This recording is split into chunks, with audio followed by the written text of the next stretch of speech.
Vítajte v Otherway. V tomhle ráno sa chceme porozprávať o otázke interiéru, nakoľko tu trávime veľa času. No, myslím, že akože interiér je naozaj také miesto, ktorému sa treba povenovať. Tak ako ja som sem kúpil túto parádnu Sparku hlavicu, mi sa to strašne páči, aj ten návlek na volán, čo super, nie?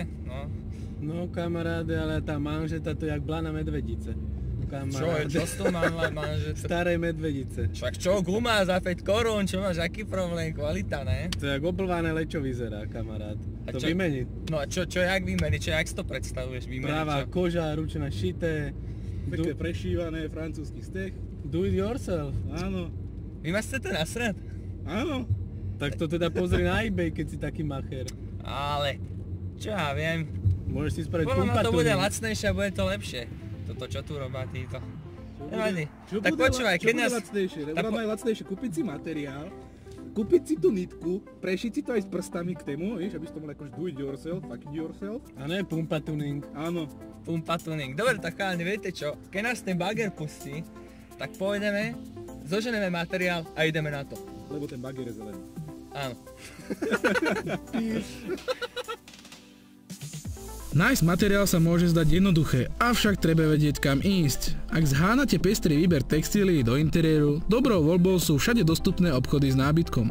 Lepšou možnosťou však sú predajne dodávateľov s kompletným sortimentom pre čalúnenie, už len preto, že tovar je ihneď skladom.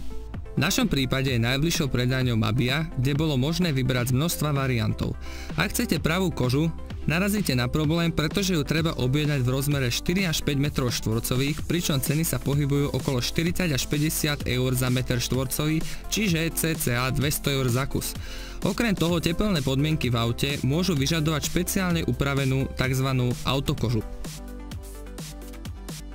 Aby sa do it yourself projekt nepredražil, vykašleme sa na to a kúpime hotový produkt z eBayu.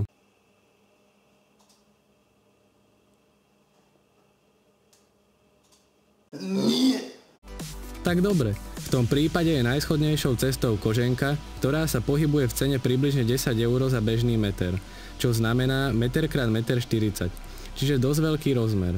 Výhodou je, že máme možnosť vyberať z mnohých variantov farieb a štruktúr. Ako sa hovorí, dvakrát meraj, potom meraj, ešte porozmýšľaj a potom strihaj. Keď chceme vyrobiť čo najlepšiu manžetu pre jarisku, musí sa Paťo zamyslieť, ako bude interiér vyzerať v budúcnosti. Po dôkladnej úvahe sme sa rozhodli pre kontrastnú červenú v lesklej verzii, pričom sme hneď nakúpili materiál aj na budúce úpravy. Zostáva už len naložiť materiál a dať sa do práce.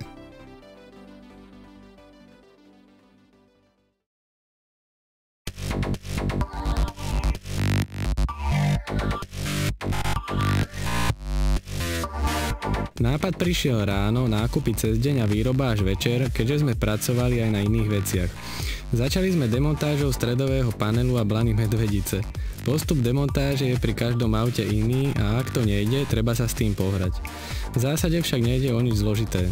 Manžety môžu byť riešené rôzne. V našom prípade bola manžeta uchytená o plastový rámček s pinkami, ktorý bolo treba odpojiť, aby sme získali len samotnú látku. Tá nám poslúžila ako maketa. Aby sa blana, teda manžeta, dala poriadne obkresliť, treba ju vypárať.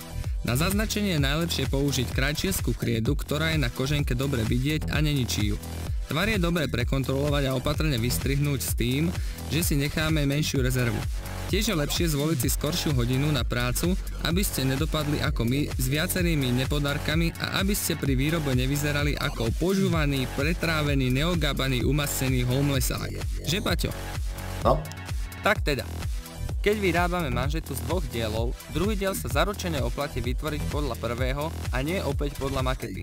Vyhnete sa tak nepresnostiam v tvaroch, ktoré by výrazne skomplikovali šitie. Oba diely teda po vystrihnutí ešte primeráme a zarovnáme. Keď máme materiál pripravený, dáme sa do šitia. Pri šití francúzskeho stehu je dobré využiť mierku na šiacom stroji. My sme zvolili vzdialenosť 1,2 cm od okraja, čo je štvornásobok vzdialenosti zo šitia oboch plátov. Tak francúzsky steh najlepšie vynikne. Dajte pozor na to, aby sa steh vyšiel plynule a rovno. No tak, aby sme sa vyhli ďalším omylom, spravíme to tak, že keď budeme zošívať obidve koženkové strany, Spojíme si druhú stranu špendlíkmi, spolu aj s vrchom a spodkom, kvôli tomu, aby sa nám pri šití neskrčili alebo nejak nevyšli, neposunuli sa, čím by sa stalo, že by sme to znova zašili krivo a zase by sme to len posunuli. Následne zošijeme dohromady oba diely rubom. Stále je potrebné dbať na to, aby rozmery šitia boli rovnomerné a plynulé. Je dobré znova využiť mernú risku šiacej mašiny. Po dokončení už len prevrátime, vrch zalomíme dovnútra a na novo pripevníme na rámček, ktorý sa namontuje do stredového plastu. Na záver sa všetko vráti tam, kam patrí a vychutnáme si dobre odvedenú prácu. Manžeta zachytená, už len stačí namontovať. No, máme tu celkom dobrý brajgel, časovo sme na tom ako a od 7 rána. Dneska to ešte stíhame. Áno, aspoň jediná vec, ktorá sa nám dneska podarí. Kde si dal ten kondom? Toto nám bude na nič, ktoré? Toto. Ja ten kondom na... Dobre, takže začneme týmto. Skrímoplast. Skrímoplast. No teraz ešte to budem musieť asi upraviť.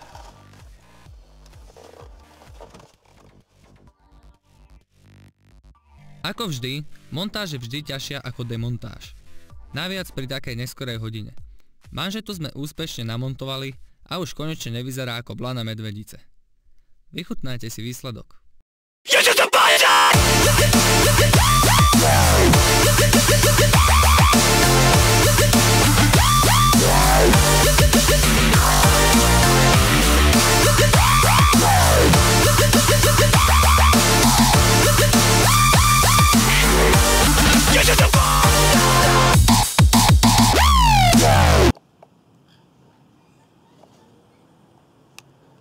Moje oči.